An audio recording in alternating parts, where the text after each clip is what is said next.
Right guys, so in this video we're going to be making the final dough for our sourdough bread, which we're going to bake off this evening.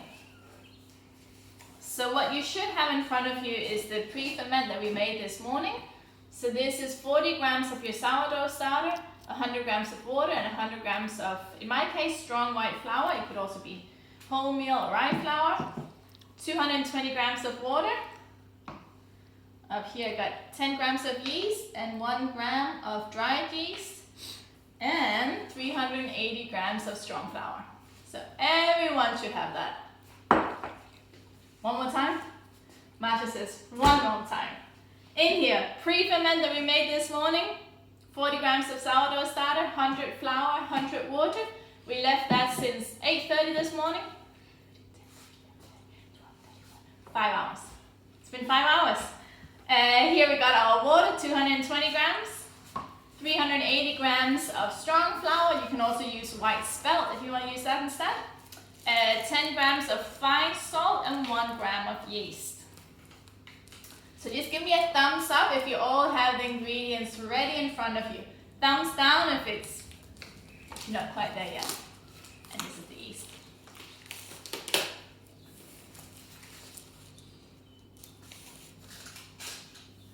Any questions, guys?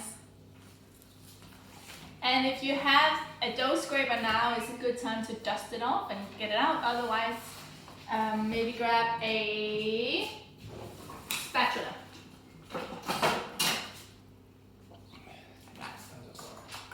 Thumbs up all around? Thumbs up all around. And some waves. Do we need the yeast? Yes, yeast is over here.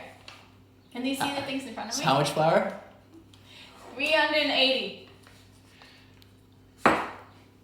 So pre-ferment, 240 grams, 100, 140.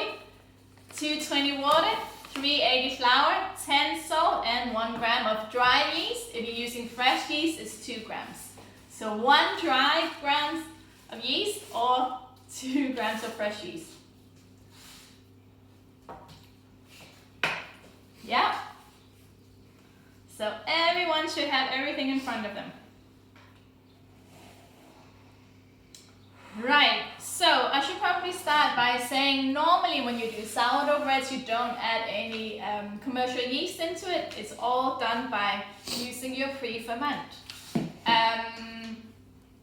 But for most of you it sounds like you've been building the sourdough starter together with me last week, which means that it's quite a young sourdough starter we're working with. And a young sourdough starter, you need to bake for quite a few weeks before it gets quite strong. So in the beginning, it will struggle a bit to rise the bread. So this is kind of like our safety net. This ensures that our bread is going to rise up, which is good, and we are going to have success. It's not a big deal if you don't have the yeast, but your timings are going to be different. So tonight at, I think I said 6 p.m., when we put the dough into a basket, your dough won't be ready yet. But we'll have a look at it. And I can show you what you're looking for your dough to be ready to go into a basket, but most likely you will need a few more hours. So the main 2 reasons why I'm using dry yeast today is 1, I want you all to be successful because that's a nice start to sourdough baking, and my yeast ensures that you're going to be successful. It's also a little bit of a cheat, but it ensures that you're successful. And 2, we are roughly on the same time scale. Because all our sourdough starters are different, because we made them in different environments, they're not going to work with the same speed, but the commercial yeast ensures that they are going to work, that our dough are going to roughly prove with the same amount of speed. So that's the 2 reasons why I'm doing this today. Questions? Yes? If it's an old starter, can I leave the yeast out? Yes, but again, I don't think your dough is going to be ready at 6 o'clock tonight, but then you're just going to give it a few more hours. Any other questions, Marshall? Right, so does that make sense? So if you're new to sourdough baking, maybe the next few times that you're baking, include the yeast, and then in a few weeks just leave the yeast out, because then you know what you're looking for, you know what your dough should feel like, you know when it's done proving, you know all these things that you're learning by looking at your dough, but it's also going to work because you're adding this yeast in. I hope that makes sense. Right, so just a few things to have ready for later. So when I say proving basket, it's one of these guys. This is paper mache, but you can also get like smaller, bigger baskets that you can use. Don't worry if you don't have one of these, you're just gonna shape it and put it into a greased loaf tin. If you don't have that, you could probably grease like a Pyrex or something to put it in. Couple more questions. Yep. What if I don't have yeast? Leave it out. The starter that's left, how do we store it? In the fridge. Is it 1 gram of yeast? Yes. What 2 if if it's fresh yeast. 1 gram of yeast, dry, 2 grams fresh. Yeah. So 1 dry, 2 fresh. Either or. What if I forgot the pre-ferment, but I have a mature starter? You can try and add, if you have 240 grams of the mature starter, you can add that in instead. So 240 grams of that. That's it. Right, are we ready, Marshall? 2 pound loaf tin? Yeah. Our dough is going to be 800 grams. Cool. And the size of the basket? Mine seems too small. Mine is also a little small. Mine is actually a 500 gram basket. But it'll just come up a bit. It's cool. I have a basket but not a liner. Can I use cheesecloth or linen towel? Yeah. Lots of flour on it, but we'll do that together later. Not to confuse everyone right now. Right, so in my bowl I have my 380 grams of strong flour. Into that I'm gonna add my 10 grams of fine salt and my 1 gram of dry yeast. If you're using dry yeast, it's kind of the same. You're just gonna chuck it in and stir it. If you're using fresh yeast, just rub it into your flour. Can I use a metal bowl? Go for it. I'm mainly doing glass just so you guys can see what's gonna happen in my bowl. Right, so you're just gonna combine all of that. And into that we're gonna add our water. So someone said their starter was quite liquidy. Actually, let's get the pre-ferment in first. So let's have a little look at your pre-ferment. It should be quite stringy, and you should see lots of air pockets in there.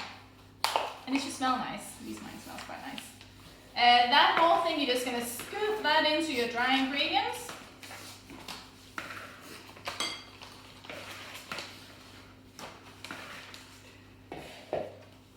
So, your water should feel nice and comfortable.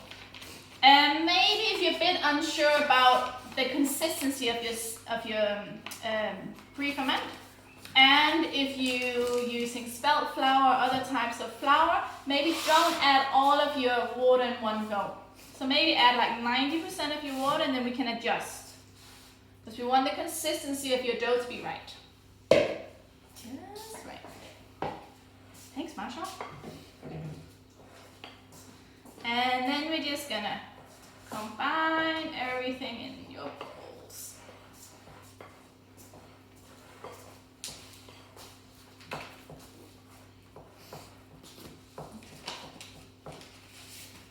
Get your hands in it too. So we want everything to come together before we take it out on the countertop. So get your hands in. It should feel quite sticky.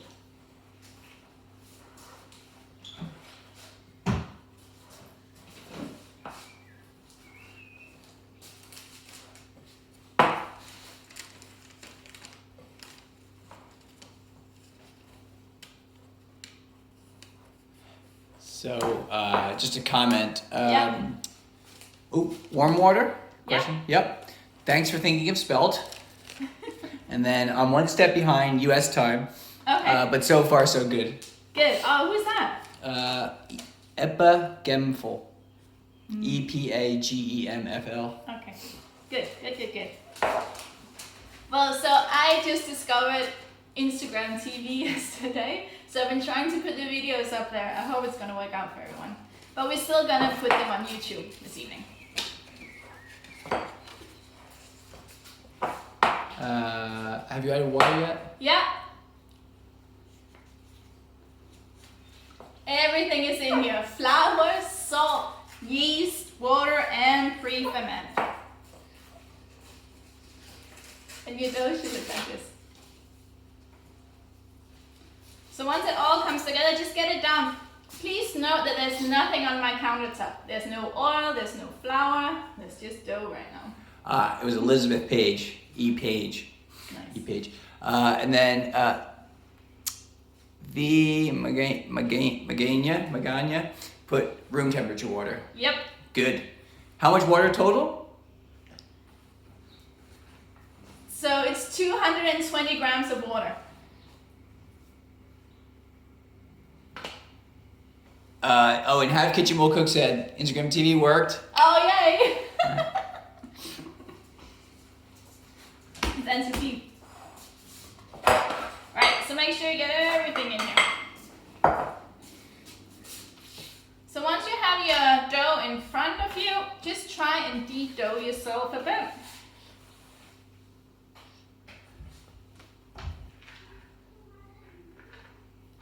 And get it off your hands. Right, so if you're gonna do this by hand, you can definitely do it in a KitchenAid. It takes about 5 to 7 minutes at the slowest setting. But I definitely recommend if you're new to bread baking and sourdough baking, do it by hand the first few times just so you get a feel for the dough and you see how the dough's texture changes. Right, so the first thing I'm gonna show you is what we call the gluten test. So you cut a piece off your dough and you try to stretch it out. And right now I haven't done any kneading. The only reason this is kind of sticking together is because of the pre-ferment. So I can't stretch it at all, right? There's not a lot of gluten in there yet. So the whole purpose of kneading your dough is to develop gluten. So that's what you're about to do right now. Question? KitchenAid with dough hook? Yep. And so if you have a scraper, this is a great tool to keep everything together on your countertop. It keeps it nice and neat. Right, so to knead your dough, I'm right-handed, so my left hand holds back about a quarter of the dough. My right hand pushes the dough out, like so. So you don't push down into the table, you push along with the table. Right, so I scoop it out, like that, and then I roll it back in. So I scoop out and roll back in.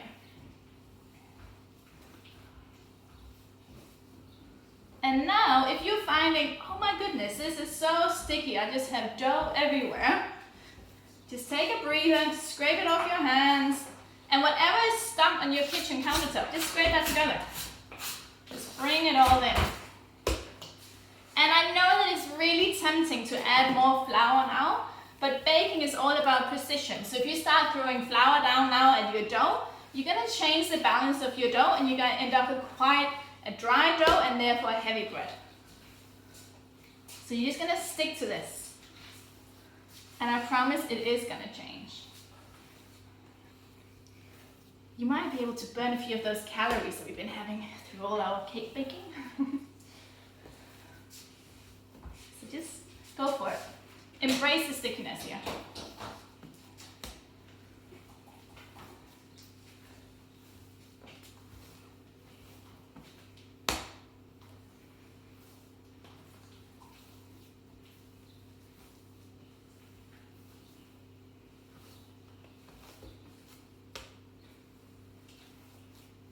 And ever so often if you're thinking, oh, everything is getting so sticky, why is my dough looking different than yours, Maria? Don't worry, just get it off your hands and keep kneading. So if you haven't added all the water in, so if you have a look at my dough, you can see that it's sticky. This is the consistency you want. So if you haven't had all your water in yet, and you're thinking this is nice and easy because it's not very sticky, add some more water. It should feel sticky. It shouldn't feel dry.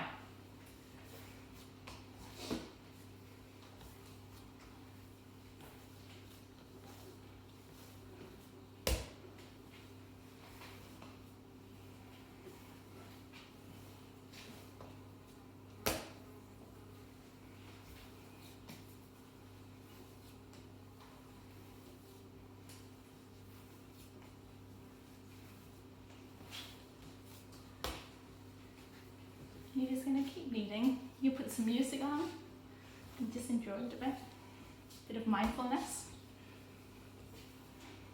In my bread baking classes, we often discuss what would be good kneading music.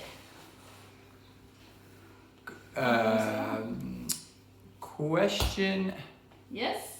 How long will you need to stretch the dough, approximately? How long time or how long? I think when you stretch it, but maybe you'll get to that. Like that? Is that Oh, there you go. Stretch it as long as you can, and then roll it back in. Looks like a half a meter, 40 centimeters maybe. The idea has spoken. And question while you knead. What do you do with the leftover starter? You use that for your next loaf. Keep it. Keep it. Oh yeah, definitely. Don't throw it out. We worked so hard for this. So my sourdough starter, which I built the pre-ferment on this morning, it's just back in the fridge. So again, I'll do the same thing next time I bake. Like we did yesterday, I just take it out the night before I want to bake some sourdough bread, give it a little bit of a feeding, and then it's ready the next day to make the pre-ferment. So right now what's happening in your dough is that your flour is getting hydrated, which means that the flour starts soaking up the water in your dough, becomes less sticky, and your gluten starts developing. So what was before like a sticky mess, that's what you felt, is now coming together, and it feels a bit more like chewing gum maybe. It's more bouncy, and also you can stretch it less actually, because it starts coming back on you. Right. Marshall? So the question actually was, how long time-wise do you need? Oh, about 12 to 15 minutes by hand. 5 to 7 in your KitchenAid, lowest setting, but 12 to 15.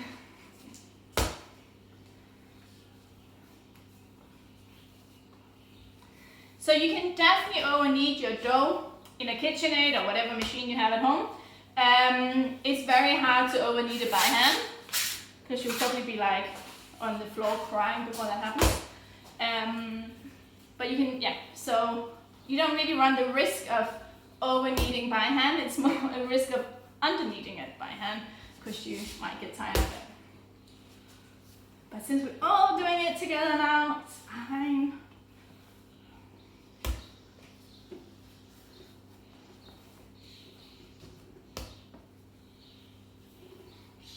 So can you all feel that the dough is changing a bit? Because you feel quite different from when you started.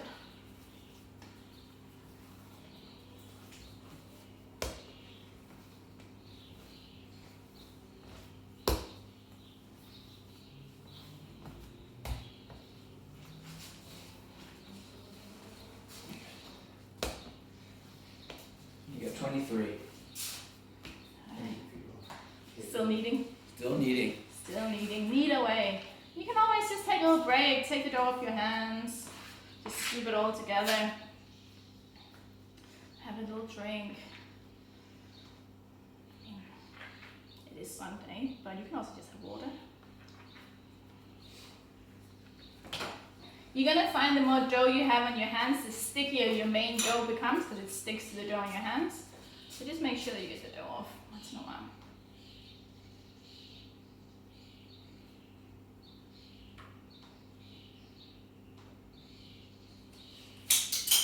So, just going to show you. So you can always check if your dough is ready. So to do that, you just need to cut a piece off your dough. Give it a little stretch. And you want to be able to stretch it out without it breaking. So it's the most stretchy when you're just using white flour. If you start using whole grain, like wholemeal or rye or anything like that, would be less stretchy because the bran cuts into the gluten. But if you have a little look here, you can see how my dough is now nice and stretchy. Remember in the beginning it kept breaking when I was doing that. So it's going the right direction. And also it just comes together nicely, as you can see here.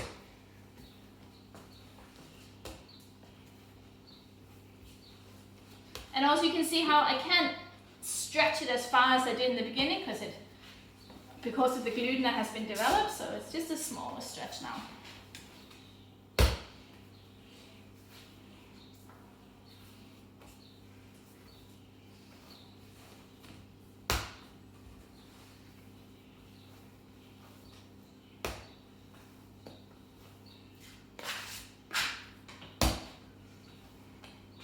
How is everyone getting on?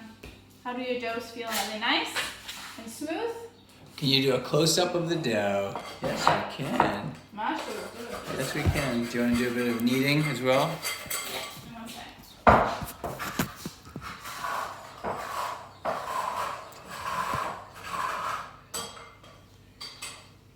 It's ready for you. Ready? close-up is ready. Here, we'll do it extra close. There we go. That's the dough. All right, you want to give a couple kneads to it? Yeah. So I hold on to it and I stretch it out. Uh-oh, live video pause, 1 second. Uh-oh. We're back. We're back. Do it again, sorry. Okay, that's all right. So I hold on with my left hand, my right hand scoops it up. Yep. And roll it back in. Let's grab this pieces, so scoop and stretch. Okay. Was that all right, Liz? Full plate? Liz's full plate? What's Liz saying? How's she getting on? She hasn't said.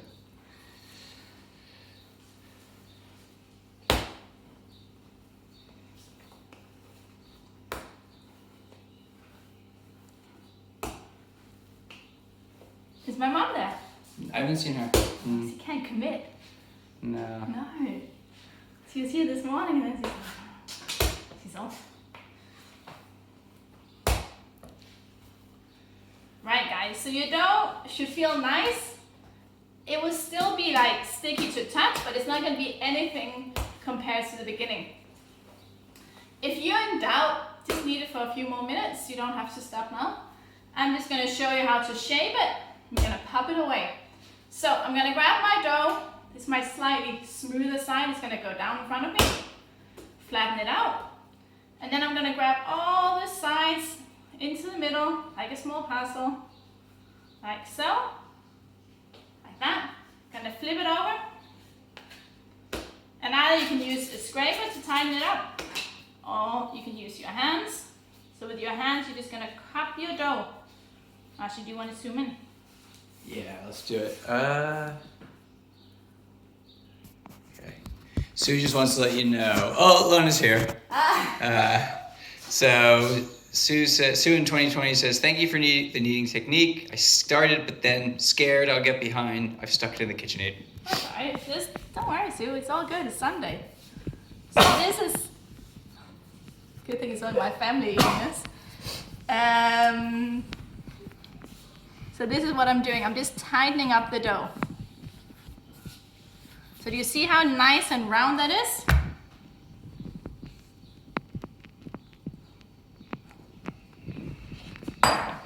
So once it's shaped, you're gonna lift it back into your bowl. I just scrape this out a bit. You don't need to add any oil or anything like that. Just pop it back in. And you're gonna cover it. I'm a huge fan of shower caps, because they fit, but you could also use cling film or a clean bin liner or something like that. And then we're gonna leave it for the next 4 hours. And we're gonna meet up again in 4 hours, and we're gonna shape it. And like I said, we're gonna put it either into a little proving basket or into a greased 2-pound tin. Any questions? Does that all make sense? Thumbs up, thumbs down. Let's see. I'll do a quick recap while you guys are kneading. So we did the pre-ferment 8:30 this morning with 40 grams of our sourdough starter, ripe sourdough starter, 100 grams of water, 100 grams of strong flour. We left it for 5 hours until 1:30. Then we added in 380 grams of strong flour, 10 grams of salt, 1 gram of yeast, dried yeast, or 2 grams of fresh yeast, and 220 grams of water. And then we kneaded it for about probably 12-15 minutes by now. And no flour or water or oil on your work surface. Just use your scraper to keep it all together. Once you can stretch your dough without it breaking, a bit like chewing gum, it's done. You have enough gluten in there. You're going to shape it into a round, pop it back into your bowl, and cover it. Make sure you cover it. Otherwise, it's going to dry out and it won't fully expand. So, couple questions. Yep. So one is not a question. Okay. Still sticky, but thumbs up. Good. How long at 6 p.m.? Probably 10-15 minutes. And then Miriam, still very sticky? That's okay. Yeah, we can leave for another few minutes to see if it gets less sticky. And then instead of a proving basket, can I use a round cake tin? No.